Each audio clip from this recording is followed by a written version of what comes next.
Anyway, there is a story about a $500 million quest he's been on to change farming that I think a lot of people weren't even familiar with. So I wanted to do a little deep dive.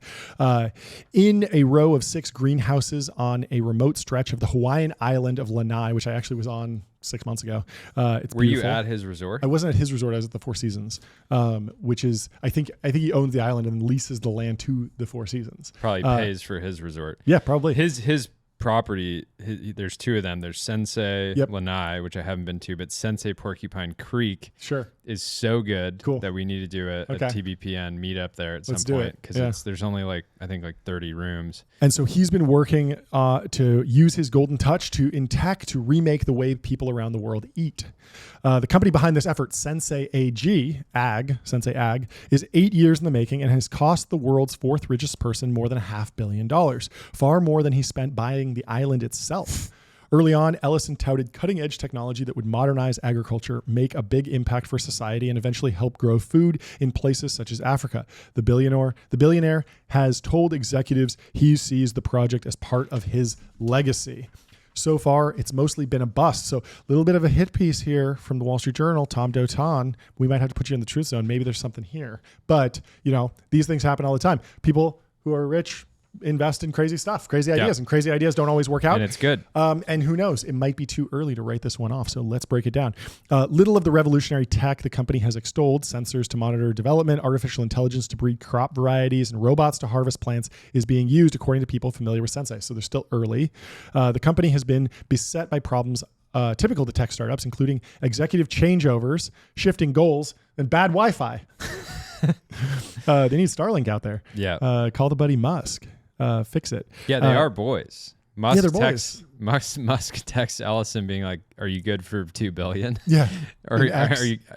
He's like, really? I remember there's this text exchange where he says, "I almost printed it." He says, "You should invest in the Twitter buyout," and he goes, "Okay, sounds fun. Yeah, I'm in for $1 billion." And then Elon goes, "Well, really, you should do 2. I think you should do 2." It's just so good. Same interaction that a seed Series A founders having. It's like, come on, do 2. Do 2 million. Do you believe in me? But come it's on. Just with 3 extra zeros at the end. Yeah. I love it.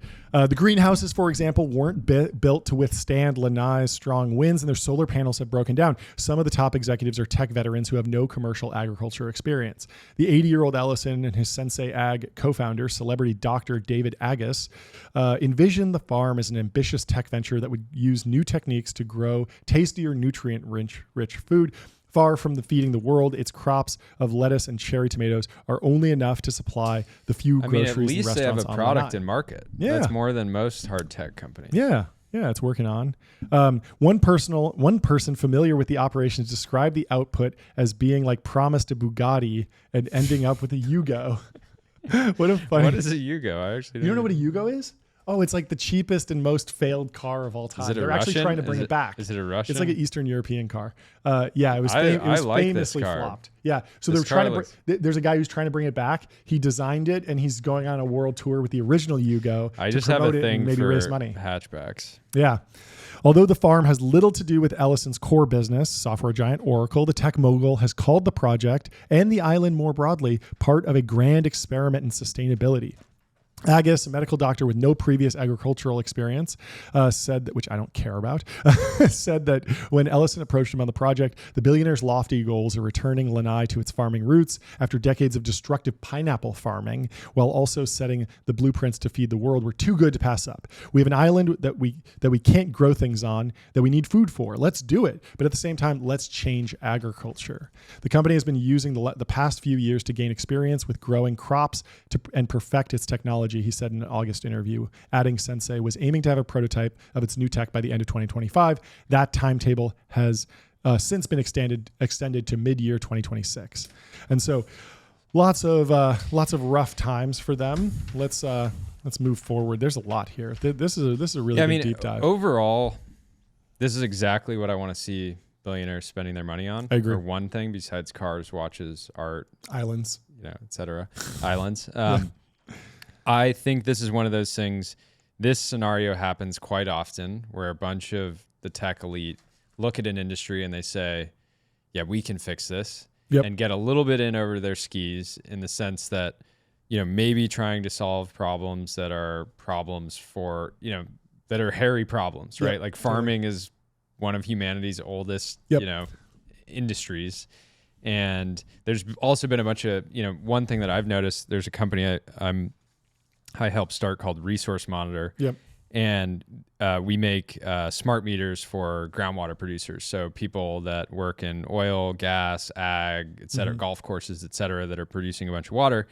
One thing I've noticed through that is there's a lot of people, this is a tech solution for a traditionally like legacy industry. The alternative products that people use are these sort of, these legacy meters that are, were made in the early 1900s. So we've been running on the same tech. But when you talk to people in that industry, there's a bunch of super smart people that are very future, forward in many senses, and they are actively working on solutions to all their problems all day long. So they are like problem solvers. And so it's not like you're going into ag and there's been zero investment in technology and there's been no smart, like sometimes you go into an industry and you're like, wow, everybody here is making a bunch of silly, dumb decisions. I don't think ag is necessarily the same way. Like it is one of the most critical industries in the world outside of energy. And there's been a bunch of smart people working on it forever. So coming in and slapping solar panels and new sensors and stuff like that isn't going to automatically deliver, incredible yields. If anything, the criticism of the American agriculture industry is that it's like too hyper optimized. And companies like Monsanto have like gone crazy with like, if this seed gets in your farm, it blows over, a bird takes it over. We're going to take a cut of that because we're going to gene sequence your crops and we're going to know that you have the drought resistant tomatoes or whatever, and you're going to pay us. It's very hyper technology driven already. So given a little history here, in the 1920s, Dole turned Lanai into Pineapple Island, and for a time it produced 75% of the world's supply of that fruit. The island still has many brightly colored plantation homes dating to that era, but years of damaging agricultural practices, including the use of plastic piping and chemical ripening agents, polluted the soil and made it largely inhospitable to commercial farming. Access to fresh water has also been an obstacle. In 1985, Lanai was taken over by real estate developer David Murdoch, who phased out pineapple plantations and converted it into a luxury vacation spot. He sold 98% of the island in 2012 to Ellison, whose fortune is around $200 billion. Keeping 2% is got to be so annoying to Ellison. I think it might be like government owned or something. Like that. Yeah. It'd be funny if he's like, yeah, you can have the last 2%, but it's going to be $1 billion. Cough it up. And so the entire island, or 98% of it, sold for $300 million. Absolute steal, I think. I mean, they're not making any more of these islands, and it's beautiful and wonderful. There's a picture of the beach there. That's fantastic. I think I've actually been to that exact beach. Murdoch was an often seen paternalistic figure who waved to the locals. He called his children. Kind of weird. I mean, that's kind of nice, but kind of weird. If he was thinking about it in how I, in a very nice. He's big broing them, Yeah. He should have been like, these are my bros. If they're his children and he's providing them, it's not equal footing. Allowance. It's not equal footing. But if he's giving them an allowance, it's paternalistic. I would respect that. Yeah, just be like, hey, these are my bros on this island. Ellison is more of a mystery to Lanai's 3,200 residents. A few interviewed said they had never seen him, although his presence is apparent in other ways. He is the largest employer, including at his resorts on the island. He's paid for benefits such as CT scanner at the local hospital. He's building a new rental homes, also luxury residences along the coast for his family, which Speaking of his residences, so he has 6 homes on PCH. Okay. 2 of the 6 burned to the ground. And apparently during the LA fires, the firemen basically put up a line at the second home and said, not another one. And they just made sure that the others stayed standing. So it's crazy. He also owns a tennis club in Malibu. Oh, I didn't know that. The billionaire, whose son and daughter are both in the movie business, rebuilt a century-old theater that boasts it as the crown jewel of theater experiences in Hawaii. He's also rebuilding the long-shuttered bowling alley and planning a dessert bar for the snack menu. He's having fun. Let's go back. to Sensei. Greenhouse versus wind. Ellison hired an Israeli firm to produce the greenhouses, as suggested by his friend, Israeli Prime Minister Benjamin Netanyahu. That's so funny that he's just like texting with his bro. That's crazy. Who literally runs Israel, and he's just like, who should build these greenhouses? He's like, oh, I got a buddy. Yeah. Some company here. This is what we said. Got to have a guy Israel for it. is considered a leader in greenhouses, the structures were designed for that country's desert climate and weren't built to handle Lanai's humidity. And so Lanai has gusts of up to 80-mile-per-hour winds. It's actually very hard to land there with the planes. There's a lot of times when it's like, oh, you can't get there. Like when we went out there, we couldn't get there the first day, and we had to stay on the Big Island the first night.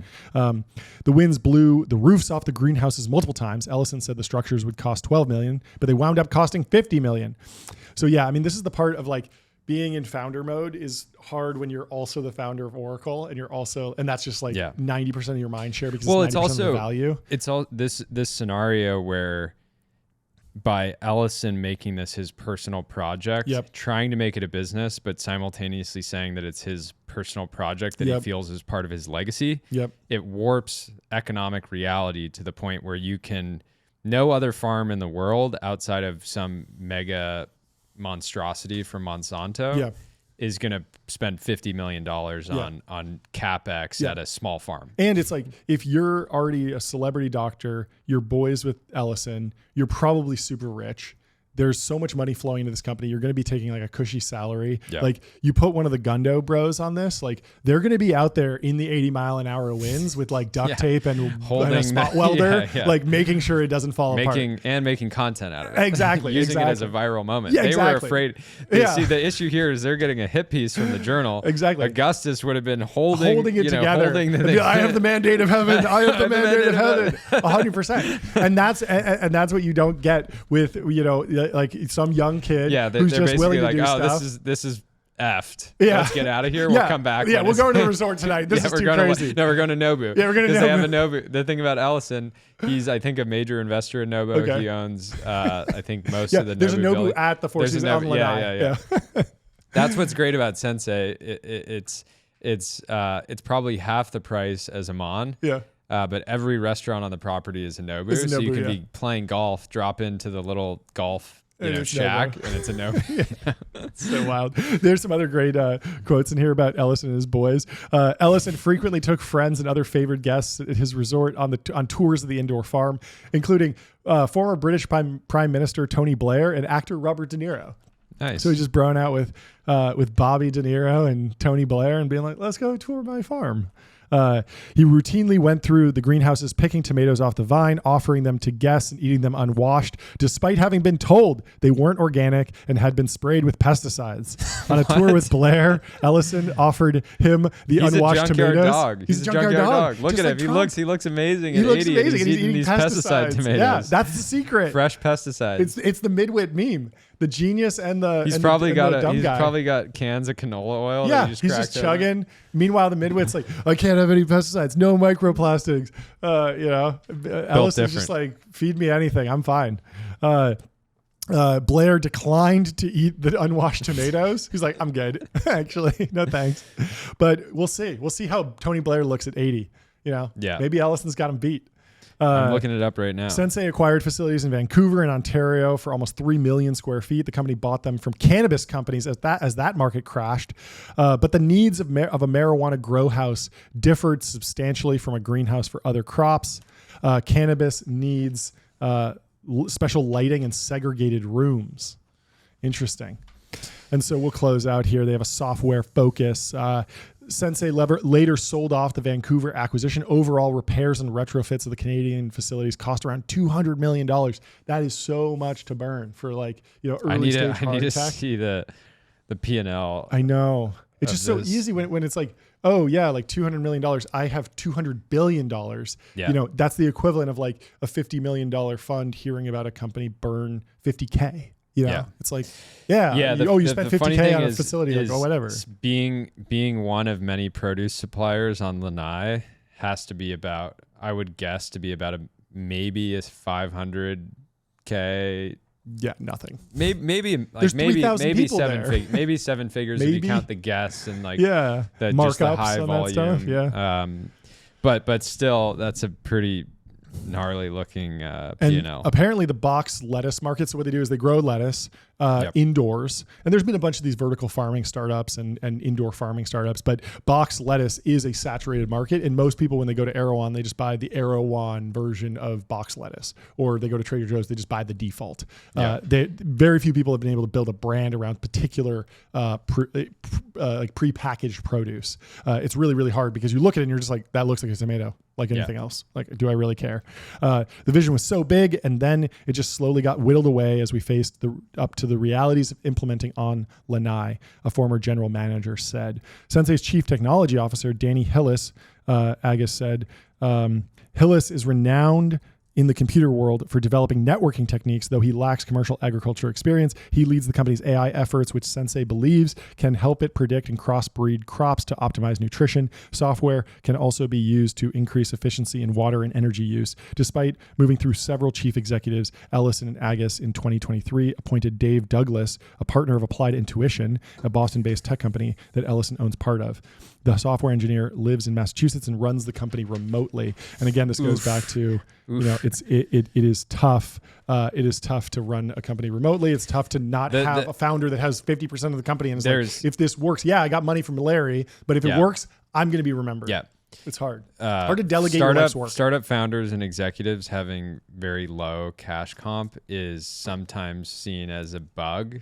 People are like, oh, it's such a shame that this person could be working at a startup, but they need, and it's like, no, it's a feature. As soon as people start making, $300K plus a year, the just like the drive, you just lose that dog in you. The dog stops barking. It's true. And you burn $500 million in a few years. Yeah. And there's been a few of these projects, like that Blimp one that the Google founders are working on. Larry Page is working on this. We got to deep dive that. And it was the same thing where they put someone in who was like very well respected, very smart guy, clearly, but older in his career. And when I see that, I just think I just wish these guys would instead go and give money through like a YC model almost, and just get the money into a bunch of young hackers, let them build a bunch of stuff. A bunch of the stuff won't work, but you won't incinerate as much capital, and you'll probably more likely to actually make an impact and drive a generational thing, unless you're willing to do the Elon thing and then just actually sleep in the factory and like drive everything like crazy. And